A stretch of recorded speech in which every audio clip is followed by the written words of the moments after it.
My name is Eleanor, and I am 81 years old.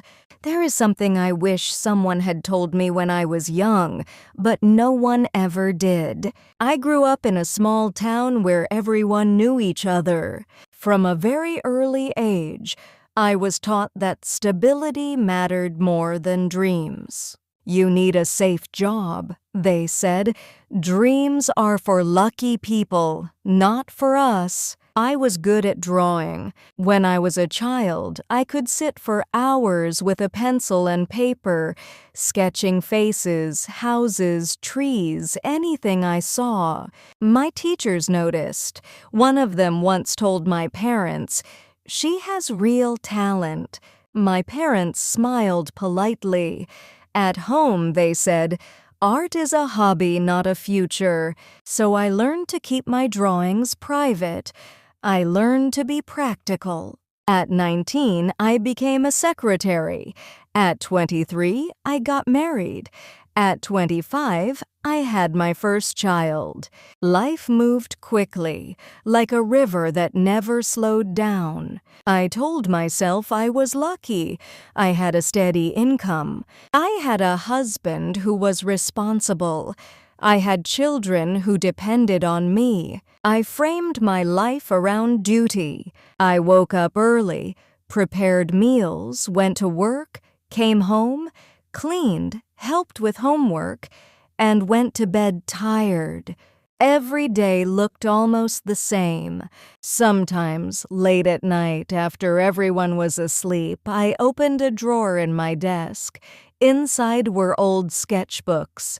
I would flip through them quietly, afraid someone might see, even though no one was watching. I told myself, "This is childish." I told myself, "This time has passed." When I was 40, my children were older and more independent. A local art class opened at the community center. I picked up the brochure and carried it in my purse for weeks. One evening, I showed it to my husband. He laughed gently and said, "Why now? What's the point?" I folded the brochure and threw it away. I felt embarrassed for even asking. Years passed. My children grew up and moved away. My husband retired. Our conversations became short and practical.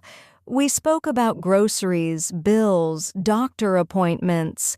I stopped opening the drawer. At 62, my husband passed away suddenly. After the funeral, the house felt too large, too silent. I sat in the living room and realized no one needed anything from me anymore. For the first time, I was alone with myself. At first, the silence scared me. Then slowly, it began to feel like space. One afternoon, while cleaning, I found the old sketchbooks again. My hands trembled as I opened them.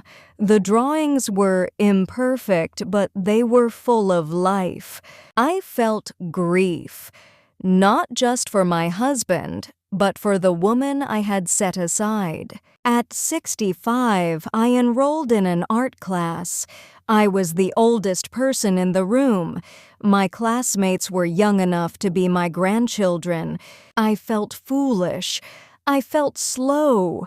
But when I held a pencil again, something inside me woke up. I began drawing every day, not for money, not for praise, just because it made me feel real. Later, I started painting. My hands were not as steady as before, but my patience was deeper. I painted slowly, thoughtfully, without rushing. At 72, I had my first small exhibition at a local cafe. Only a few people came.